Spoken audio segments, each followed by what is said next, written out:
ఈ రోజే డౌన్లోడ్ చేయండి. మీ ఫేవరెట్ షోస్ చూడండి.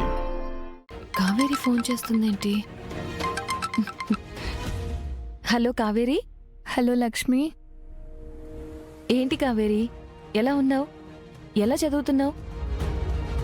ఈ మధ్యన అసలు ఫోన్ చేయడమే మానేసావు. అది లక్ష్మి. కావేరి, ఏంటి నీ వాయిస్ అంత డల్గా ఉంది? అంతా ఓకే కదా?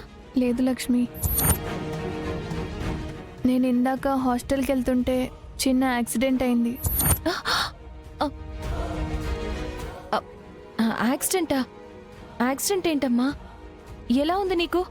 దెబ్బలు ఏమైనా తగిలాయా? ఇప్పుడు ఎక్కడున్నావు నువ్వు? లక్ష్మి, కంగారు పడకు, చిన్న యాక్సిడెంటే. చిన్న దెబ్బలే తగిలాయి. ఒక పెద్ద ఆయన నన్ను సేవ్ చేసి హాస్పిటల్లో జాయిన్ చేశారు. అలాగా? ఆయన ఎవరో కానీ చాలా మంచి పని చేశారు. ఇప్పుడు కూడా ఆయన నా దగ్గరే ఉన్నారు. ఓ, చాలా మంచి వారిలా ఉన్నారు. నువ్వు ఏ హాస్పిటల్లో ఉన్నావో చెప్పు, నేను వచ్చి ఆయన్ని కలిసి ఆయనకి థ్యాంక్స్ చెప్తాను. ఇది సిటీ హాస్పిటల్ లక్ష్మి. అలాగే, సరే, నేను ఇప్పుడే వస్తాను. నువ్వేం కంగారు పడకు, సరేనా? సరే లక్ష్మి.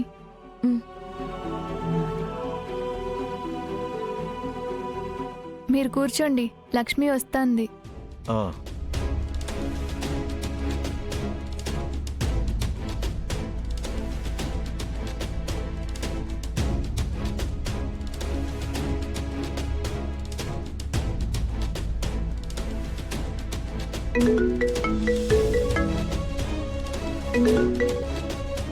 హలో కనకం.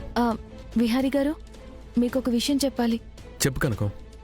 కంగారు పడకుండా వినండి. ఏదైనా ఎమర్జెన్సీనా? అలాంటిదే విహారీ గారు. ఏమైంది అసలు? మన కావేరికి యాక్సిడెంట్ అయిందంట. వాట్?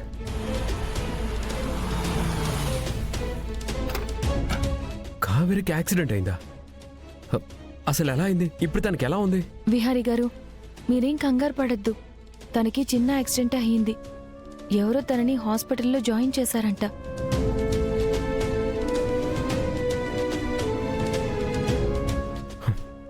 ఏ హాస్పిటల్ కనకం?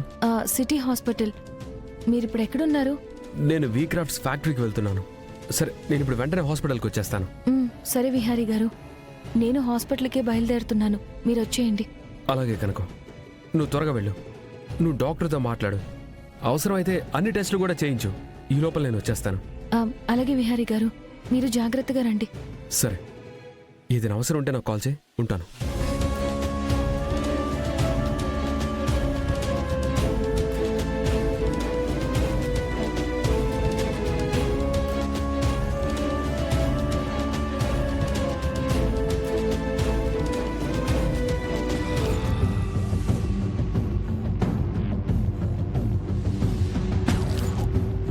ఇదేంటి ఎంత కంగారుగా వెళ్తోంది?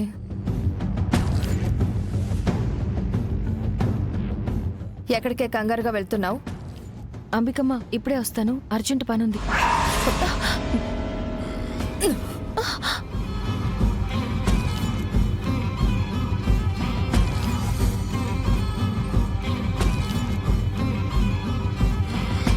ఏంటమ్మా, ఎమర్జెన్సీ పనుందని చెప్పాను కదా.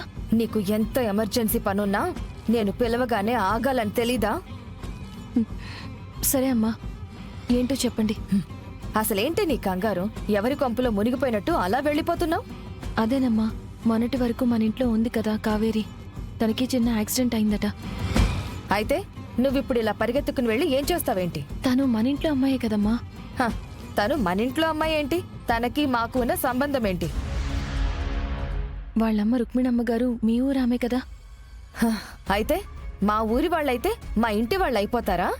ఆ రుక్మిణమ్మ విహారీ గారిని కాపాడి ఆమె ప్రాణత్యాగం చేశారు. నాకు కళ్ళిచ్చి చాలా సహాయం చేశారు. అయితే నువ్వు ఆ విహారీ ఆ రుక్మిణికి గుడి కట్టి పూజలు చేసుకోండి. అంతేగాని దారిన పోయే నీలాంటి వాళ్ళని, ఆ కావేరి లాంటి వాళ్ళని మా ఇంటి మనుషుల కింద లెక్క కట్టనివ్వను.